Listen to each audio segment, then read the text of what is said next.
అందరికీ నమస్కారం. నా పేరు APJ Viju, psychologist and corporate trainer, Kakinada. Nivedita ప్రేక్షకులందరికీ నా గ్రీటింగ్స్ అండ్ విషెస్.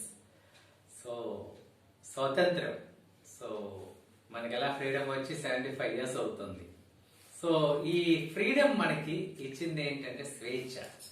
సో ఈ రోజు మన టాపిక్ స్వేచ్ఛతో పాటు stress in family life, stress and family life, work life balance గురించి కూడా మాట్లాడతాం.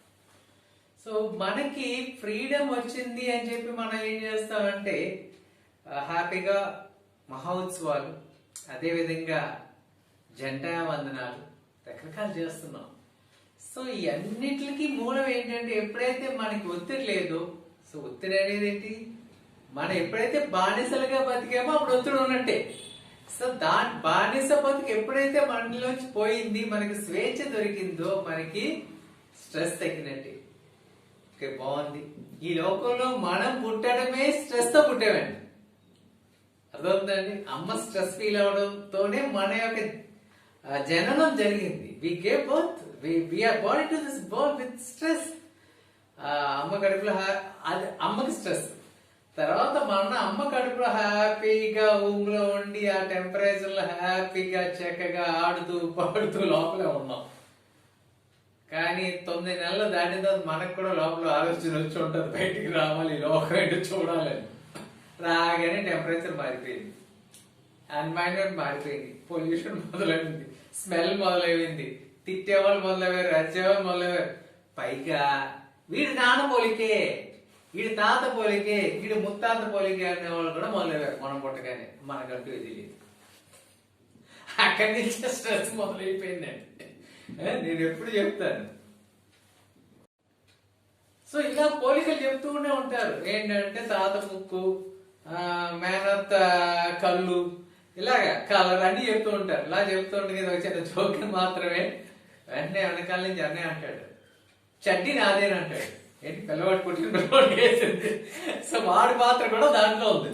సో ఇలాగా నాకంటూ ఏం లేదా, అక్కడి నుంచి ఒత్తిడి మొదలైందో. సో మన జీవితంలో ఇలా రకరకాల ఒత్తిడి ఫేస్ చేస్తూ మనం బతుకుతున్నాం. ఒత్తిడి మంచిదా కాదా అని ప్రశ్నిస్తే, నేను స్ట్రెస్ మేనేజ్మెంట్ ప్రోగ్రామ్ తీసుకునేటప్పుడు ఎక్కువ సాఫ్ట్వేర్ కంపెనీ తీసుకుంటాను. సాఫ్ట్వేర్ కంపెనీలు తీసుకునేటప్పుడు వాళ్ళందరూ చెప్పేది ఏంటంటే ఒత్తిడి వద్దు అంటారు. నేను అంటాను, ఒరే ఒత్తిడి లేకపోతే నీకు శాలరీ రాదురా. ఫస్ట్ అర్థం చేసుకోండి, ఒత్తిడి ఒక మోతాదులో ఇంపార్టెంట్. ఒత్తిడి లేకపోతే పని చేస్తాడండి, ఆ డెడ్ లైన్స్ మీట్ అవుతాడండి. డెడ్ లైన్ ఒత్తిడి. అర్థమవుతుందండి? ఒత్తిడి పోషించుకోవడం కాదు, ఒత్తిడిని బ్యాలెన్స్ చేయడం నేర్చుకోవాలి. మనకి ఈ లోకంలో ఏది మనం అవాయిడ్ చేయలేమండి. ఫియర్ ఫ్యాక్టర్ని అవాయిడ్ చేయలేం, చెడు వాసన అవాయిడ్ చేయలేం. చేయగలమండి? వేడిని అవాయిడ్ చేయలేము. అదేవిధంగా చల్లదనాన్ని అవాయిడ్ చేయలేం. మనని ద్వేషించే బంధువుని అవాయిడ్ చేయలేం. మనని ద్వేషించే శత్రువుని అవాయిడ్ చేయలేం. వీళ్ళంతా వస్తూ ఉంటారు, జీవితంలో భాగం.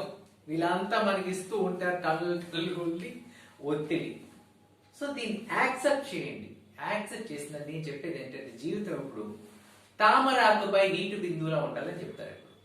ఏంటంటే తామరాకుపై నీటి బిందువు చూసినప్పుడు ఏంటంటే తామరాకుపై నీటి బిందువు ఉన్నట్టే ఉంటుంది. ఒకసారి తామరాకు అలా కదిలితే ఏమైందని డిటాచ్ అయిపోద్ది, ఆ వాటర్ డ్రాప్లెట్ ఎగిరిపోద్ది. ఇది మన జీవితం, ఇలా ఉండాలి. ఇలాగ ఎప్పుడైతే మనం బతకగలమో, ప్రతిదీ ఫ్యాక్టర్స్, ప్రతిదీ మన జీవితంలో మనని ముందుకు తీసుకెళ్లే ఫ్యాక్టర్స్ అని నమ్మండి.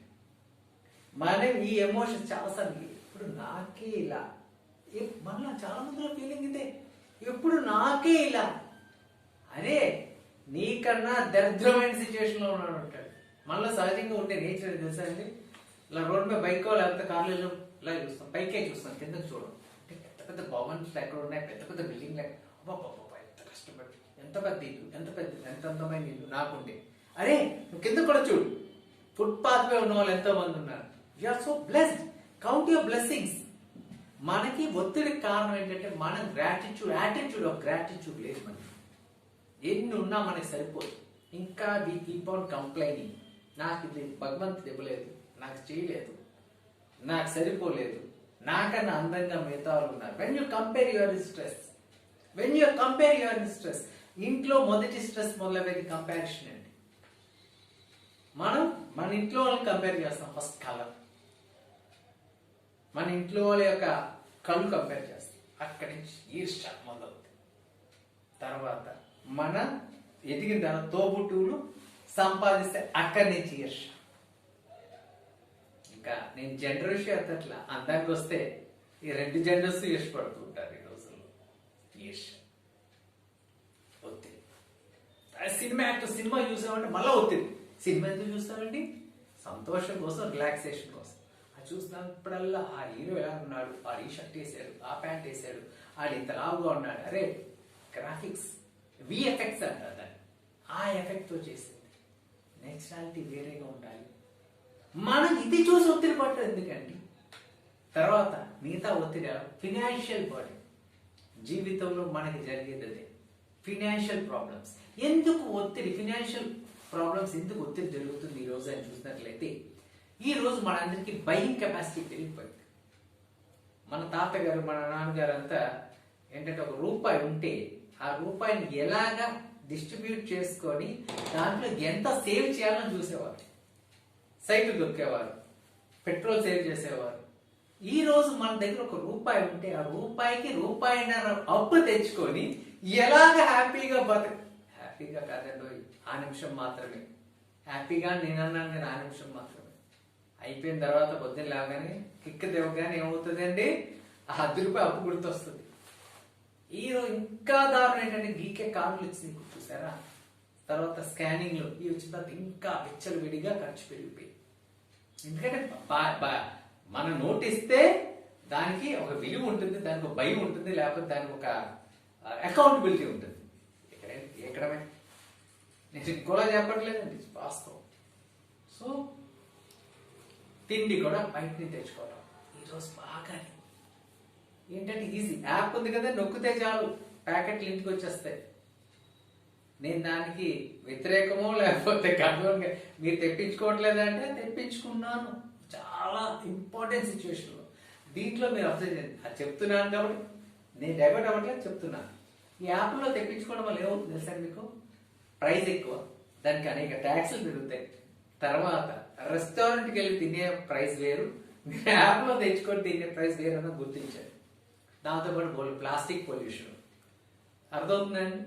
తర్వాత మనకి ఏంటంటే ప్లాస్టిక్ పొల్యూషన్, దీనివల్ల ఏంటంటే మన ఎక్సర్సైజ్ తగ్గిపోతుంది. రెస్టారెంట్కి వెళ్ళి తింటే అది ఎక్సర్సైజ్. ఇలా రకరకాలు. అదేవిధంగా మన ఆన్లైన్ యాప్స్ తెచ్చుకుంటే ఈ ఫ్యామిలీ బాండింగ్ అనేది మిస్ అయిపోతున్నాం. ఇంట్లో వండుకొని తింటే చక్కగా శుచి, రుచి, అదేవిధంగా ప్రేమ కూడా ఉంటుంది. ఏముంటుందండి ఇక్కడ? ఎవడు పడితే వాడు తెచ్చుకోవడం, క్రికెట్ చూడడం, లేకపోతే ఈ మ్యాచ్ చూడడం, తినడం. సో అక్కడి నుంచి మళ్ళీ ఒత్తిడి మొదలవుతుంది. అర్థమవుతుంది? ఒత్తిడి ఇంట్లో ఇన్ని రకాల ఒత్తిడి. తర్వాత మూవీ, దట్స్ ఇంట్లోంచి మనం ఒక ఇక్కడ ఈ ఊర్లో ఉన్న నెక్స్ట్ ఊరు వెళ్ళాలంటే అది కూడా ఒత్తిడి ఏమల్లా మనకి. Moving from one place to another, అది ఒత్తిడి క్రియేట్ చేస్తుంది. మన ఇదే ఒత్తిడి ఇంట్లో ఇన్ని ఒత్తిడి పెట్టుకొని మనం ఏం చేస్తామంటే ఆఫీస్కి వెళ్తాం. నేను ఎప్పుడు చెప్తాను 2 సూట్ కేసులు క్యారీ చేయొద్దని చెప్తాను.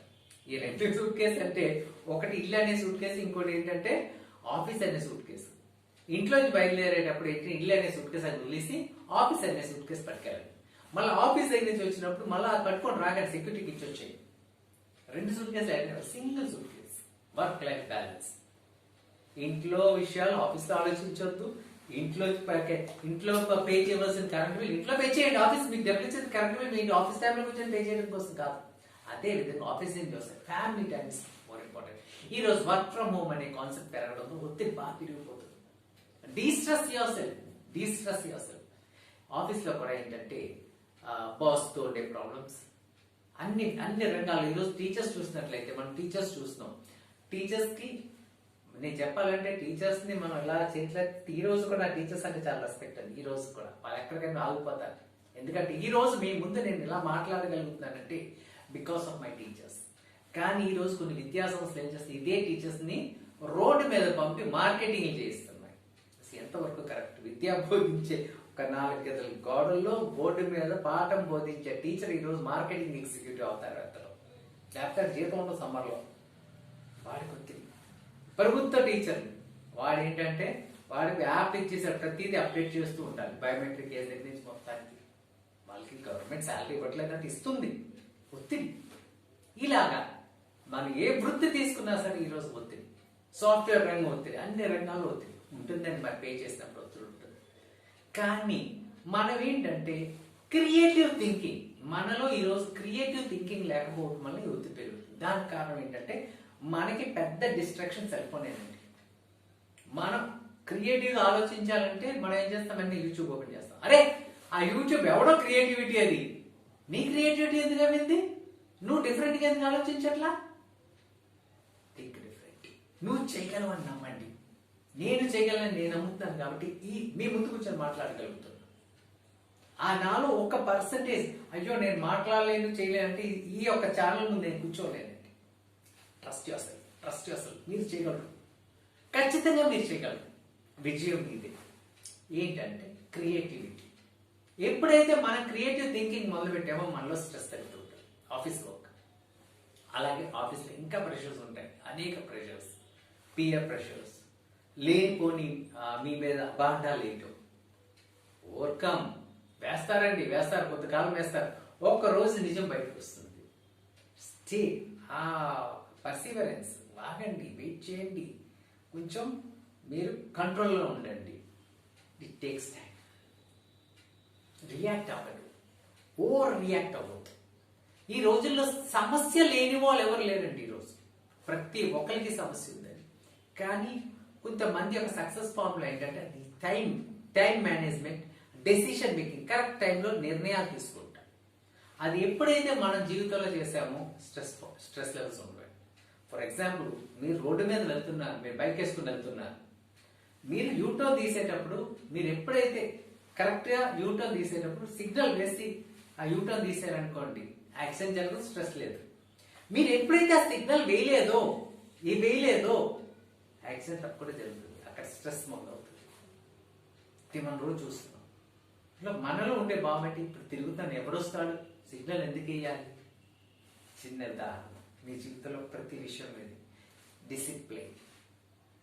మనకి లైఫ్లో నేను చెప్పింది బైక్ది, నేను చెప్తున్నాను. ఇప్పుడు ఆ రోడ్లో ఎవరు లేకపోయినా నేను సిగ్నల్ వేస్తాను, ఎందుకంటే అది అలవాటు. డిసిప్లిన్ చేయాలి. పర్లేదు, ఎవడొస్తాడు, ఆపోజిట్ డైరెక్షన్ లో వెళ్ళిపోతాను, ఎవడు రావట్లేదు కదా, పోలీసు వాళ్ళు ఫైన్ వేయడం కోసం నేను చేయకూడదని. ఇక్కడ ఏమవుతుందంటే డిసిప్లిన్ అదే చెప్తుందంటే ఒక ప్రాసెస్, ఒక మన తోటలో ఉండాలి. ఒక సరదాగా చిన్న ఎగ్జాంపుల్, చిన్న ఇది జోకు. ఒక ఆయన బండి వేసుకుని స్పీడ్గా వెళ్ళిపోయి సిగ్నల్ క్రాస్ చేస్తాడు. రెడ్ సిగ్నల్ పడ్డ సిగ్నల్ క్రాస్ చేశాడు. చేసినప్పుడు పోలీస్ ఆయన హ్యాపీ, ఏంటి నువ్వు రెడ్ సిగ్నల్ క్రాస్ చేసావు చూడలేదా అంటే ఇదేమన్నాడు తెలుసా అండి, రెడ్ సిగ్నల్ చూసాను కానీ మిమ్మల్ని చూడలేదు. ఒకసారి ఆలోచించండి, మన యొక్క ఆలోచన విధానం ఎక్కడికి వెళ్ళిందో. సో డిసిప్లినింగ్ ప్రాసెస్ అనేది ఇంపార్టెంట్. సో జీవితంలో ప్రతి అడుగులో మనకు ఒత్తిడి అనేది ఉండదు, సమస్య లేనిది లేదండి. ఇంకొకటి ఏంటి, ఒక సైంటిఫిక్ స్టడీలో తేలింది ఏంటంటే 97% ప్రాబ్లమ్స్ మనం అనుకున్నవి జరగవు. ఖచ్చితం 3% మాత్రమే జరగవచ్చు, దానికి కూడా సొల్యూషన్స్ ఉన్నాయి. మీకు అర్థమైందండి? ఇక్కడ మనం అనుకుంటూ ఉంటాం, మనం అంతే అప్పు తీసుకున్నవాడు బోండాలు వేసుకుని రేపు వచ్చేస్తాడు పడుకోం మనం. అదే ఆ సిక్ అయిపోయాడు, రాలేదు. వచ్చినప్పుడు ఏం చేయాలో చూద్దాం. దీన్ని ఆలోచించం. ఈ రోజు ఏంటంటే మనం జరిగిపోతుంది టెన్షనే మనం చంపేస్తున్నాం. ప్లీజ్ ఆ టెన్షన్ ఒత్తిడి వద్దండి. 97% of the problems will never happen, only 3% మే. ఇక్కడ మే అని యూజ్ చేశామండి. So even these 3% have solutions. Creative అంటే తప్పించేసుకోవడం కాదండి, అక్కడ ఆలోచించాలి. ఇప్పుడు మన ఉదాహరణకు డబ్బులు తీసుకుంటే డబ్బులు కట్టాలి, తప్పించుకోవడం తప్పది. అర్థమవుతుందండి? సో ఏంటంటే ఇలాంటి ఒత్తిడులు మనం ఆపుకోవాలి. ప్రతి దానికి సొల్యూషన్ అండి. ఈ విశ్వంలో ప్రతి విషయానికి ఒక సొల్యూషన్ ఉంది. ఈ సొల్యూషన్ కి ఆన్సర్ ఎలా వస్తుంది? ఎక్కడైనా బాబా దగ్గరికి వస్తుందా, లేకపోతే నా జాతకం పేపర్లో చూస్తూ వస్తుందా అన్నది మీ చాయిస్. కానీ మనం ఒక్క నిమిషం బ్రీత్ ఇన్ బ్రీత్ అవుట్ తీసుకునే టైం ఒక 10 minutes కేటాయించి